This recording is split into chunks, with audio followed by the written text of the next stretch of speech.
Welcome student, বেদাঙ্ক.com এ তোমাদেরকে স্বাগত। আমি প্রিন্সিপিয়া ম্যাম, তোমাদের ম্যাথমেটিক্স টিচার। আজকে এসেছি আরো একটি অঙ্ক নিয়ে। চলো দেখে নেওয়া যাক অঙ্কটি। কোনো গ্যাসের আয়তন পরম তাপমাত্রার সঙ্গে সরল ভেদে এবং চাপের সঙ্গে ব্যস্ত ভেদে পরিবর্তিত হয়।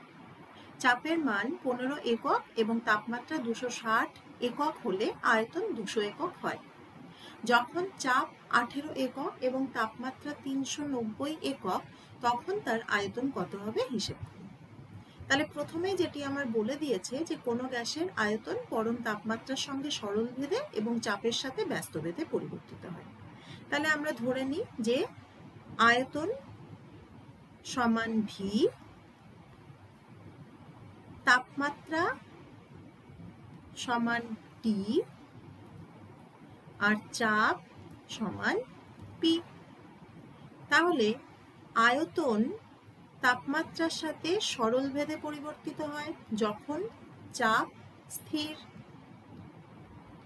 এবং এই আয়তনই চাপের সাথে ব্যস্ত ভেদে পরিবর্তিত হয় যখন টি স্থির।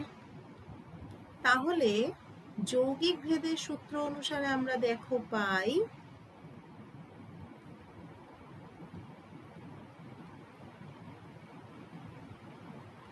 V proportional to T by P, or V সমান K T by P, যেখানে K not equal to 0 ভেদ ধ্রুবক। এবার প্রথমেই দেখো বলে দিয়েছে যে চাপের মান 15 একক, তাপমাত্রা 260 একক হলে আয়তন হয় 200 একক। তাহলে এটিকে যদি আমি 1 নম্বর দিয়ে রাখি, তাহলে 1 নম্বর থেকে পাই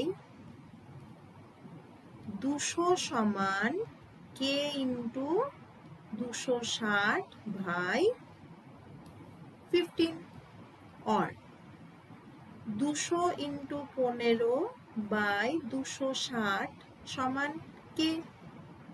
ক্যান্সেল করলাম, এখানে দেখো এই দুটো ক্যান্সেল করে আমি পাই 13 আর এদিকে 10।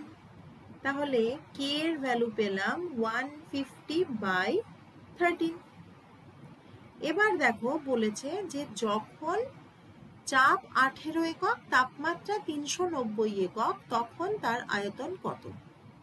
তাহলে প্রথমে আমরা 1 নম্বর থেকে কি পাই লিখে নিই। 1 নম্বর থেকে পাই V সমান 150 by 13 into T by P. কেন এখানে আমরা কে এর ভ্যালু একটা পেয়েছি 150 বাই 13, বসিয়ে দিলাম। এবার বলেছিল কি যে যখন চাপ 18 একক এবং তাপমাত্রা 390 একক, তাহলে আয়তন সমান 150 বাই 13 ইন্টু 390 বাই 18 একক। এবার আমি ক্যান্সেল করি, 13 দিয়ে দেখো এখানে 30 হয়, এই দুটোকে ক্যান্সেল করতে পারি। 6 দিয়ে করলাম, 6 3s are 6 5s are 3 দিয়ে ক্যান্সেল করি। তাহলে V সমান পেয়ে গেলাম 250 একক। তাহলে আয়তন কত বেরোলো? 250 একক। থ্যাংক ইউ ফর ওয়াচিং বেদাঙ্ক.com। আরো নতুন নতুন অঙ্কের জন্য অবশ্যই বেদাঙ্ক.com কে ব্রাউজ করুন।